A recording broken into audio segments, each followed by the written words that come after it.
一月，冬季台北与新北的文化与历史。大家好啊，欢迎来到台湾深度旅行系列的第1集。我是你们今天的导游小林。哦不，是超会讲故事的老司机小林啦。今天咱们就从台湾的首都台北和隔壁的亲戚新北开始，展开咱们的文化冒险。别急，先问一个问题。你知道台北的冬天有什么特别的吗？冷得刚刚好，温泉泡得刚刚好，连小吃吃起来都特别香。第一站，阳明山温泉，冬天的温暖拥抱。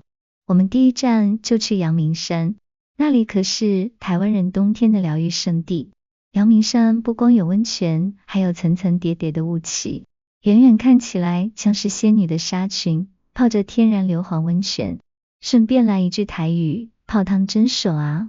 爽到灵魂都飞起来了。你看，隔壁的阿嬷边泡边啃玉米，好不惬意。阳明山的温泉从日据时期就火了，日本人那时挖掘出了台湾这片宝地，把泡汤文化带了过来。你能想象吗？当时的温泉池还分阶级，普通人只能泡大池，高官有专属池，这种时代的影子，你今天在一些老汤屋里还能找到哦。第二站，淡水河边的冬日夕阳。泡完温泉，接着我们到淡水，看看台湾最美的冬日夕阳。这里可是情侣的约会圣地，海风吹来，夕阳一染，直接拍出偶像剧感觉。而且啊，淡水老街的鱼丸汤、铁蛋和阿给炸豆腐包粉丝不尝不行。肚子饿，啥事都不能讲。在历史上，淡水可是个重要的地方。早期西方传教士、清朝官员，甚至是日据时期的商人，都是从淡水河口进入台湾的。这里见证了台湾从传统农业社会到现代贸易中心的转变。这个地方啊，不只是风景美，历史可精彩的很。早期，台湾是个农业社会，经济命脉主要靠种稻米、种甘蔗，还有捕鱼。不过，你知道是什么让淡水从一个安静的小渔村变成了现代贸易的重要门户吗？咱们用几个关键故事来说清楚。17世纪，西班牙与荷兰的早期贸易战，淡水是欧洲殖民者眼里的香饽饽。1626年，西班牙人率先占领了淡水，并修建了圣多明哥城，就是现在的红毛城，用来监控航道，控制贸易。当时，淡水已经是台湾对外贸易的重要据点之一，主要出口的是稻米、鹿皮和蔗糖。然而，西班牙人还没高兴多久，就被荷兰人打败了。荷兰人在1642年占领了淡水，把这里作为与中国大陆和东南亚贸易的中转站。淡水河的便利航道，让荷兰商船能够轻松进出，把台湾的农产品运往世界各地。19世纪中期，清朝时期，淡水成了茶叶出口的茶乡之地。你知道台湾的包种茶和乌龙茶有多受欢迎吗？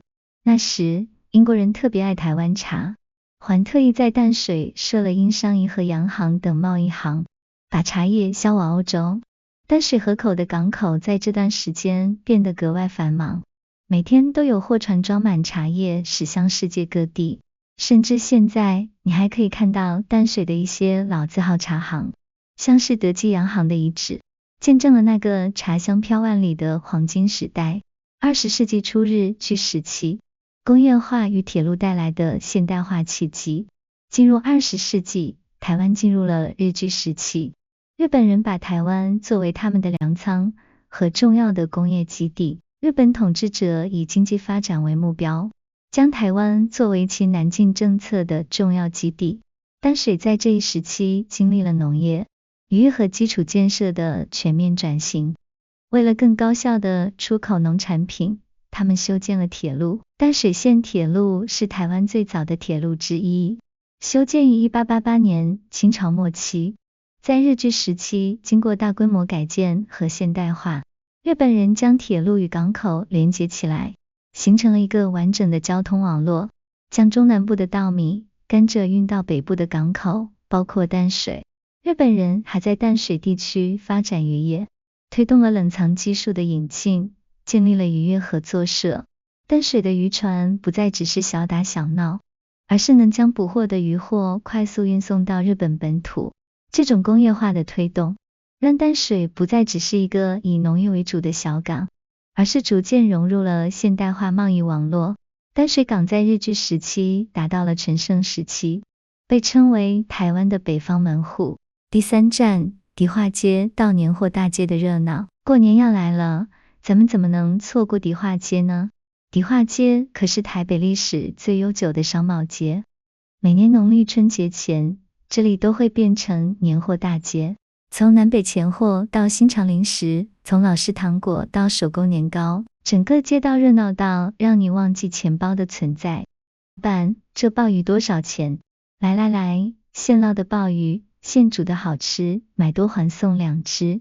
迪化街的背后，藏住清朝时台湾作为物自己散地的辉煌故事。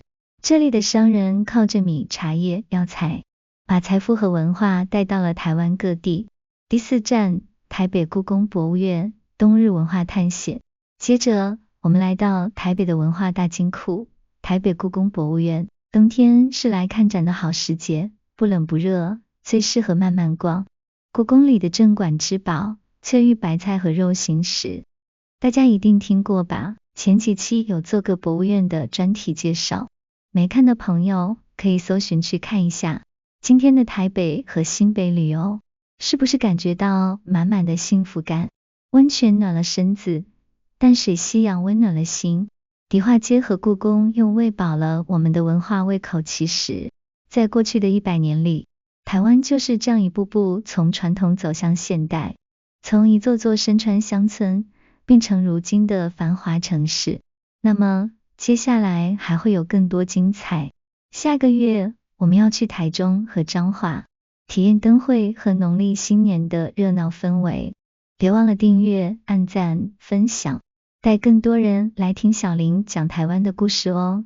拜拜了。